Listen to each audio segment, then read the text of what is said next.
Hello everyone, this is Crota giving you a shoutcast between Mouse Mana and Empire Kaz here on Jungle Basin. Here we have Mana spawning as the red Protoss player on the north side of the map. Excuse me as I accidentally hit the table, causing a lot of base.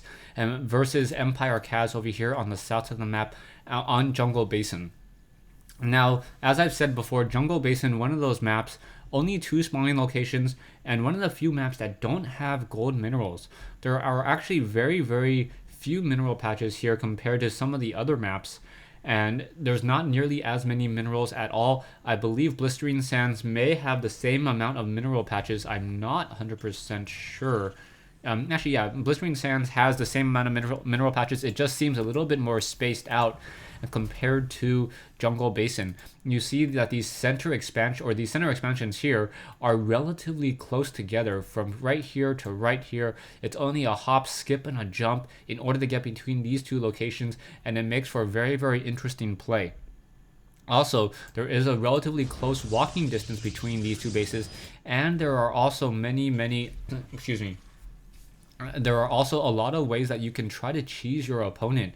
You can play. I know a lot of Protoss players have in the past, and Terran players in the past, using proxy barracks and proxy gateways here, using a proxy pylon to warp in units onto this high ground, as a lot of players don't normally check this area over here until later in the game. One probe now making its way out will be able to come up this ramp in just a second and pretty much see Kaz not going for anything out of the ordinary. You do see a refinery in play, and that refinery will complete before that barracks does, so a pretty standard timing there. It looks like it was a 13 refinery. We also have 1 barracks completing here, but there will not be a tech lab, so that is a little bit of an interesting position there.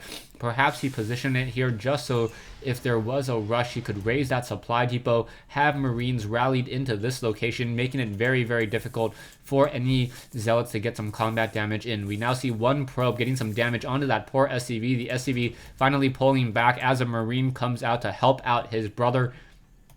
Probe will, now coming back in, and that Marine getting some damage there, and now that probe running away with 8 shields and 15 hit points.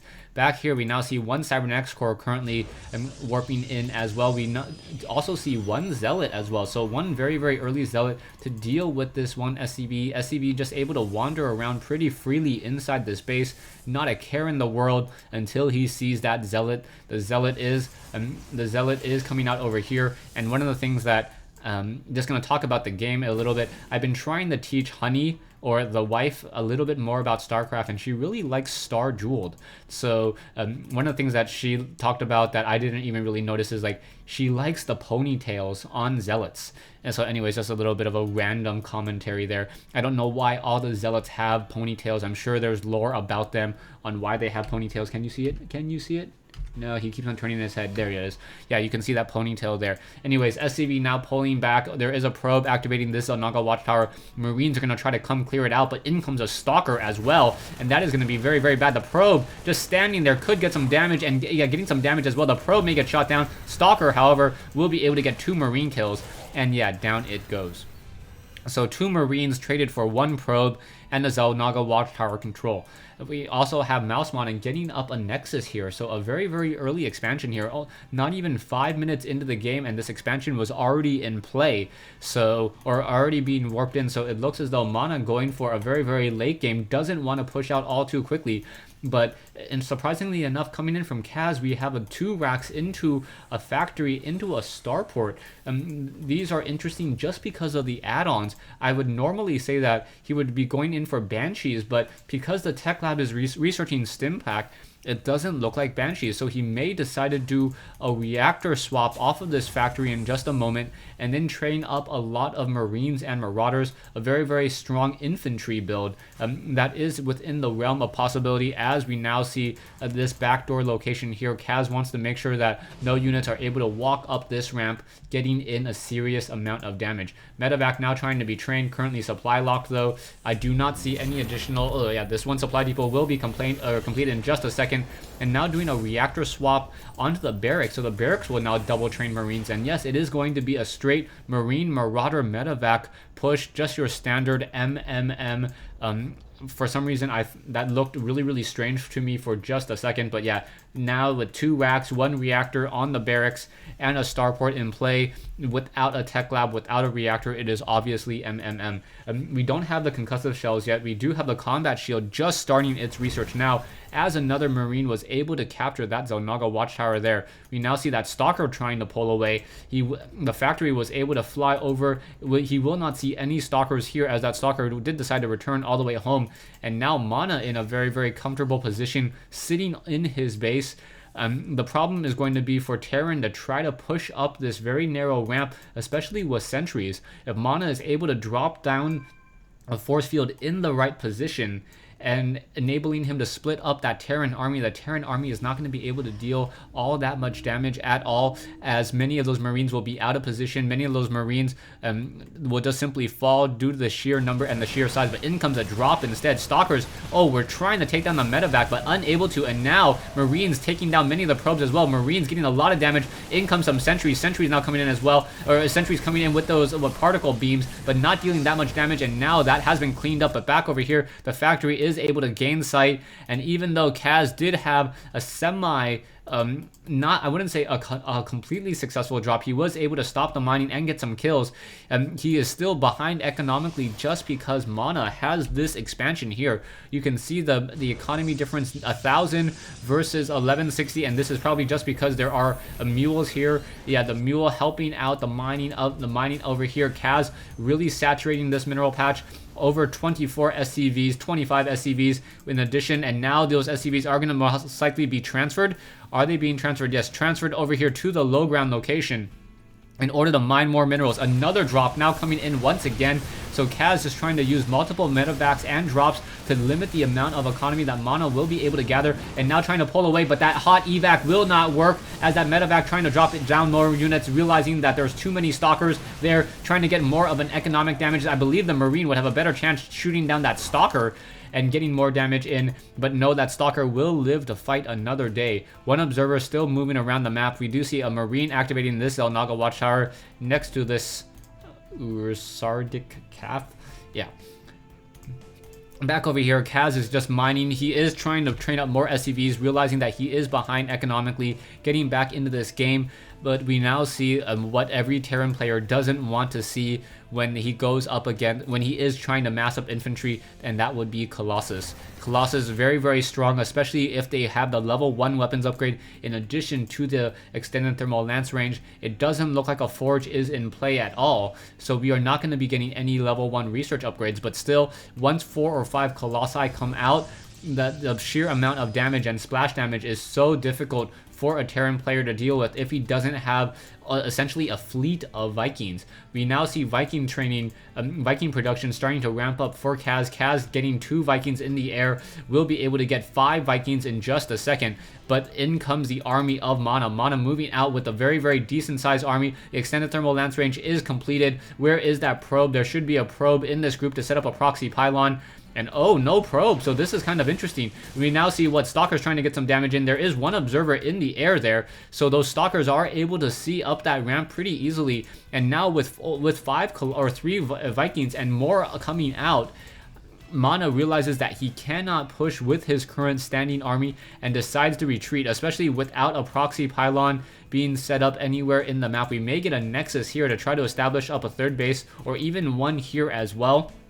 Both places are very, very viable options, especially if Mana tries to take down these rocks. It will allow him to get into this base very easily and also transfer easily as well. We now see a Dark Shrine coming online. So Dark Shrine obviously meaning Dark Templar, and those Dark Templar are going to be able to deal a lot of damage to this bio army unless a Raven or scanner sweeps are used. Kaz does not look like he's saving that much energy. I don't think he's expecting Dark Templar. If those Dark Templar find its way into an army very, very easily, as long as they're spaced out, that damage will be high. But now we see a missile turret coming into play. So the missile turret on this ramp will be able to shoo away any observers and also be able to detect those other cloaked units as well.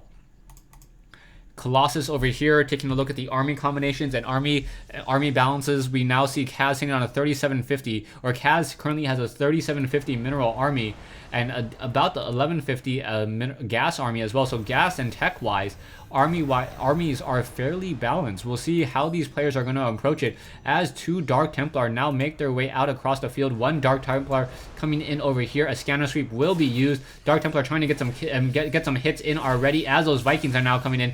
In comes 1 scanner sweep. That scanner sweep, however, will reveal that Dark Templar. The scanner sweep has stopped though. Another scanner sweep coming in, so 2 scanner sweeps quickly used up already, and now in come those Dark Templar. Dark Templar, however, there are some Vikings and Marauders here. That 1 missile turret is going to protect a lot of damage there, as those Dark Templars are just simply trying to walk away from that missile turret. The fight is happening over here. No, those units are trying to pull back, and those Dark Templars now running straight into the base. Perhaps we'll get some damage onto that missile turret. Doesn't look like it, as those Dark Templars are just fleeing for their lives, realizing that the detectors are going to make their job much more difficult. Now going after a critical building, a reactor, an expensive building that takes a long time to build, and will shut down the production of Kaz. Dark Templars now once again going after the tech lab instead. A scanner sweep does reveal it, and it once again shuts down that Dark Templar movement. Kaz now moving back with this army. Not exactly sure why he decided not to engage, or at least try to keep some units out in the field, keeping track of where his opponent is. There are Vikings in the air. The Vikings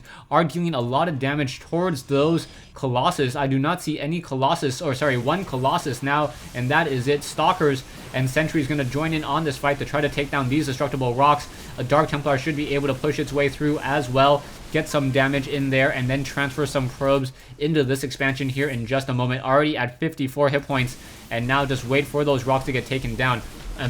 Really, we are now getting the Psystorm research. So that Psystorm research, in order to try to deal with this massive bio army with Vikings in the air, it's a very, very natural transition to go into Psystorm. Psystorm dealing, I believe, about 80 damage, which is enough to take down many of those Marines and also cripple many of those Marauders, so they're not able to use Stimpack effectively at all. Probes now being transferred here. There is 1 pylon, and that is it.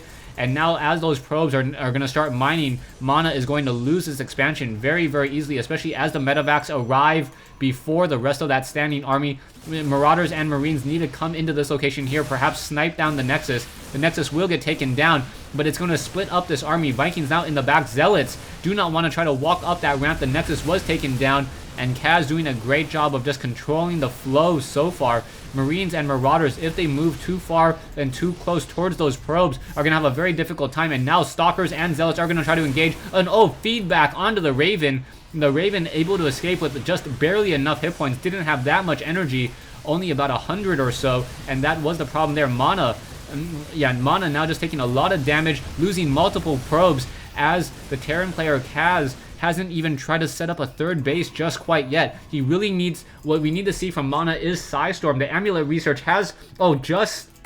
was just completed, I believe, but now just getting some Psystorm in, but not many of those High Templar have enough energy for Psystorm. Marauders and Marines now trying to stim in. Colossus are in the back, getting a lot of damage across the board as well. There are Vikings coupled in as well, and does Mana have enough? Yes, Psystorm coming in, putting up on that ball. So much damage across those Marines and Marauders, and now this army is pretty much crippled, trying to stim, unable to. The medevacs need to get the heck out of there. Feedback across them as well. So even when those Marauders and Marines are unloaded, they are not going to be able to heal up their partner. Zealots now just running underneath. The Zealots do have the Zealot charge upgrade, now running faster than that medevac can fly. We now see a planetary fortress here. Medevacs trying to heal, more units on the move once again, but the standing army of Kaz very, very small right now, especially as there are a Colossus coming online. That planetary fortress needs to get repaired and needs to come online, but the longer this fight goes, the better it is gonna be for Mana. In comes some High Templar. We should be getting some Psystorm on this group of Marauders here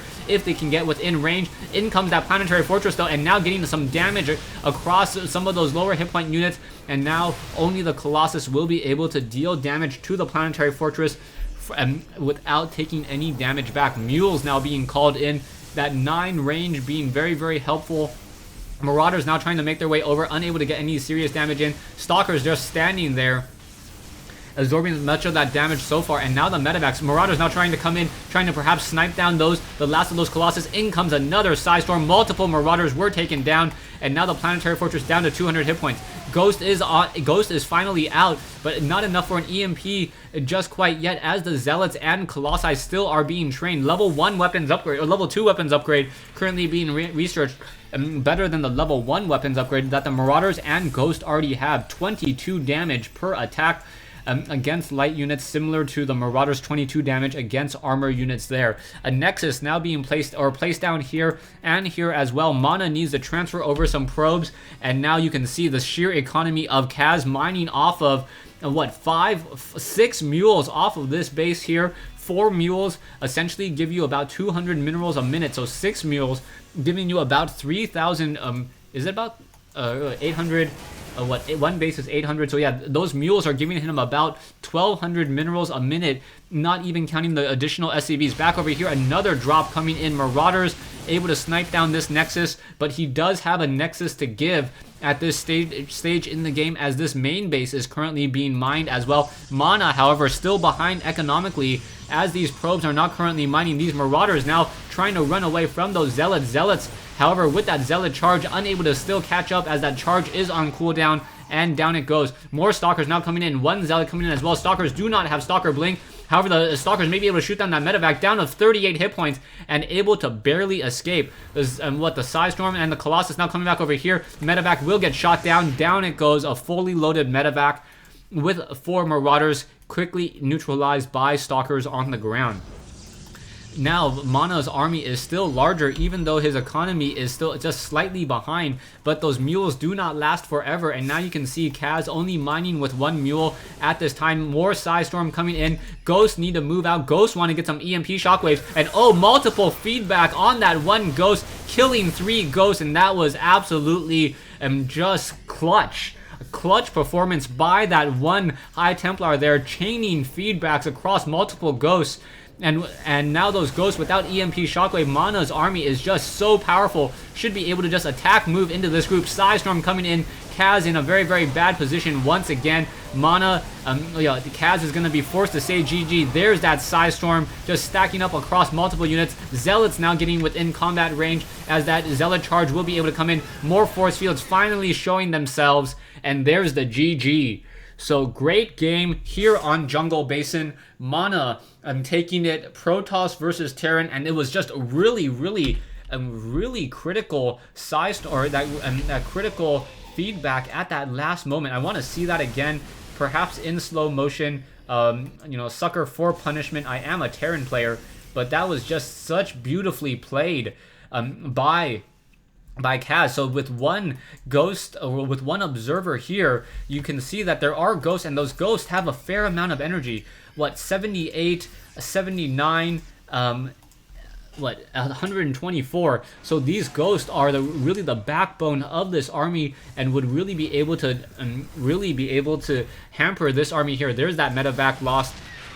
And now the Ghosts are going to be moving out in just a second. 1 Observer, because there was no missile turret here, he was able to keep track of those Ghosts as they're about to move out. Wait for it. And waiting for it. Just, you can see the Ghosts are now going to be moving out. Marauders and Marines were trying to engage first, and now in come those 4 Ghosts. 4 Ghosts now moving out, and then just multiple feedbacks. That was absolutely beautiful. I got to do that in slow motion. So you're going to see a Psystorm come in here, forcing these Marauders and Marines to pull back. The Ghost bringing up the rear because they are a little bit slower without stim. But in comes 1 Ghost, one High Templar comes back in. Feedback, able to shut down 3 Ghosts before an EMP Shockwave even goes in. And wow, the feedback without a decent cooldown, able to eat 3 Ghosts alive, and that was just clutch once again. Thanks for watching. Thanks for listening. I hope you guys enjoyed this replay between Mouse Mana and Empire Kaz here on Jungle Basin.